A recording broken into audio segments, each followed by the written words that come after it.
Assalamualaikum dan selamat sejahtera.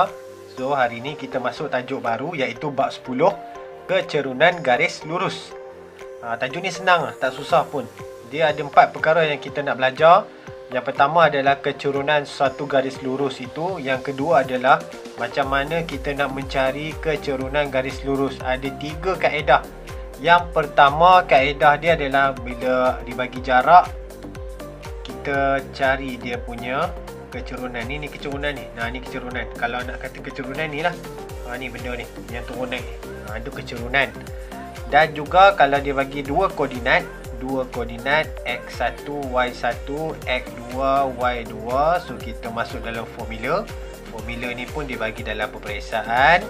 Dan yang ketiga, kalau dalam satu garis lurus dia bagi pintasan y dan pintasan x. Yang ni kita pakai formula yang ini. So ada 3 kaedah macam mana nak kira ataupun nak mencari kecerunan garis lurus. Okey, baik kita mulakan sekarang. Assalamualaikum dan selamat sejahtera. Jadi kita sambung pembelajaran kita dengan tajuk baru. Saya dah bagi gambar pada awal pembelajaran iaitu bab 10 sebenarnya, bukan bab 9. Saya langkau 2 bab 10 iaitu kecerunan garis lurus. So hari ni cikgu terus masuk kepada pengenalan untuk kecerunan garis lurus dahulu. Tajuk ni senang. Jadi kecerunan garis lurus ni ada 4 kategori. Yang pertama adalah kecerunan naik macam ni. Yang ni dipanggil kecerunan yang macam ni lah. Yang ni pula adalah kecerunan menurun. Yang naik ni nilai dia positif. Yang turun ni nilai dia negatif. Itu. Maksudnya kita kena tahu dululah value bagi sesuatu nilai. Kalau garisan macam ni, garisan menurun macam tong bukit lah. Garisan sebelah kiri, sebelah kanan ni adalah negatif nilai dia.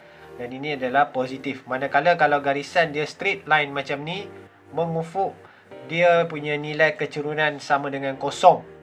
Dan kalau turun macam macam kereta turun daripada bangunan ni kan, pelik benar kan. Yang ni dipanggil infinity. Infinity ni tidak tertakrif. Tidak tertakrif. Kalau dalam kalkulator kamu dia tulis binatang ni, mark error. MA error. Kalau kalkulator kamu nak dapat ni senang. Kamu tekan nombor ni 4/0 cukup lah, keluar benda tu. Mark error. Itu adalah tidak tertakrif. Maksudnya tak tahu. Kita nak kira matematik pun bukan semua benda boleh kira. Ada benda yang kita tak boleh kira. Jadi kita tulis tidak tertakrif. Jadi kalau kita pada gambar sini, kita buat kesimpulan ini adalah nilai kecerunan positif. Ini adalah nilai kecerunan negatif. Yang ini nilai dia kosong. Yang ini nilai dia tidak tertakrif ataupun dipanggil infinity. Okey. Pergi kepada bahagian yang pertama. Kaedah yang pertama, macam mana nak mencari kecerunan garis lurus. So ada 2 contoh di hadapan kamu ni. Contoh yang pertama, yang mana kalau kita tengok, dia kaedah dia macam ni tau. Sebenarnya kalau kita nampak gambar rajah macam ni, ini adalah kaedah macam mana kalau M tu adalah merujuk kepada kecerunan. Maksudnya formula dia jarak mencancang. Jarak mencancang ni jarak menegak lah, bahagi dengan jarak mengufuk. Yang ni pun samalah. M sama dengan jarak mencancang bahagi dengan jarak mengufuk. Mengufuk tu melintang lah.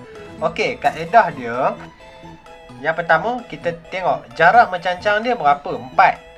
Jarak mengufuk dia adalah 3. So kita tulis 4/3. So jawapan ni tak perlu dipermudahkan lagi. Bila tidak dipermudahkan lagi, kita biarkan jawapan dalam bentuk pecahan. Memang kita biarkan kecerunan jawapan dia dalam bentuk pecahan. Dan bila kita tengok nilai ni, kita tengok kecerunan dia adalah macam ni. So nilai dia adalah positif. Maka jawapan dia adalah M sama dengan 4/3. Tak nampak kan? Saya tolak sikit. M sama dengan 4/3. Manakala contoh yang kedua pula, M sama dengan jarak mencancang dia 5. Jarak mengufuknya 10. So, kita tulis 5/10. Okey, garisan ni adalah garisan negatif. Jadi, kita kena letak simbol negatif dekat hadapan ni. Jadi, M sama dengan, kita permudahkan 1, 2. So, negatif 1/2. Kita biarkan jawapan dalam bentuk pecahan. Tak perlu nak tulis 0.5. Tak perlu pun. Okey, itu saja untuk hari ini.